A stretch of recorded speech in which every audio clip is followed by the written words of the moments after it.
All right, let's jump right in. Today, we're going to talk about something a ton of people have dealt with at some point, urticaria.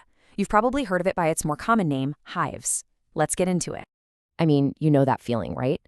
One minute, everything's totally fine, and the next, you've got these super itchy, raised bumps that just pop up out of nowhere.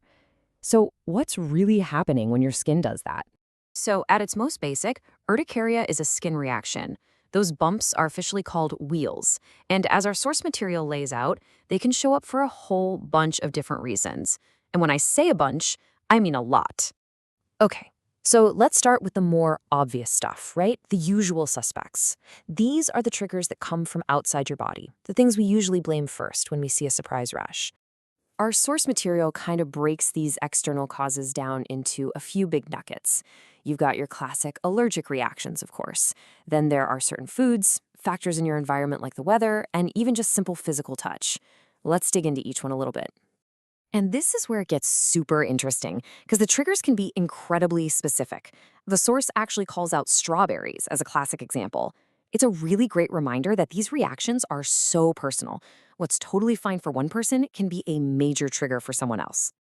And check this out. This is a perfect example of how counterintuitive urticaria can be. For some people, getting exposed to cold air can set off hives, but for others, it's the total opposite. Heat is the bad guy. It really shows there's no single, simple rule for this condition.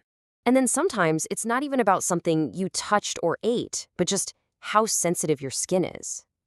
The source talks about hives that show up after working out, or skin reactions that have this intense burning feeling that, and this is the worst part, only gets more intense when you scratch it. Okay, so we've covered the outside stuff, but what if the cause isn't external at all? What happens when the trigger is actually coming from inside your own body?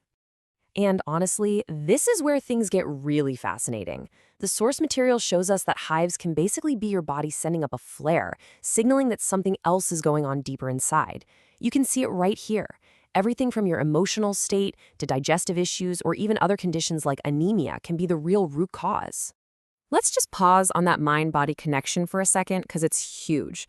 The source points to cases where hives are a direct result of emotional distress. It's such a powerful reminder that what happens on our skin isn't always just skin deep. Sometimes it's literally your emotions showing up physically. And it doesn't stop there. It can go even deeper. Hives can actually be a symptom of other things going on in your body. The source connects them to fevers and infections, and it even highlights this bizarre link where hives can actually alternate with rheumatic symptoms. How wild is that? The idea that it can trade places with something like joint pain. All right, so we've looked at everything from strawberries to stress, from the outside world to our own internal workings. So what does this all add up to? Let's connect the dots and see the big picture. The bottom line is pretty clear. Urticaria isn't just one simple thing. It's a really complex reaction. It's a signal that your body is sending you, telling you that something, whether it's inside or out, is creating an imbalance. And when we say complex, we are not kidding. Just looking through the source material we analyzed, we counted more than a dozen completely distinct categories for triggers. That is a staggering number of potential causes for just one condition. So if there's one thing to walk away with, it's this. The cause of urticaria is incredibly diverse and deeply personal.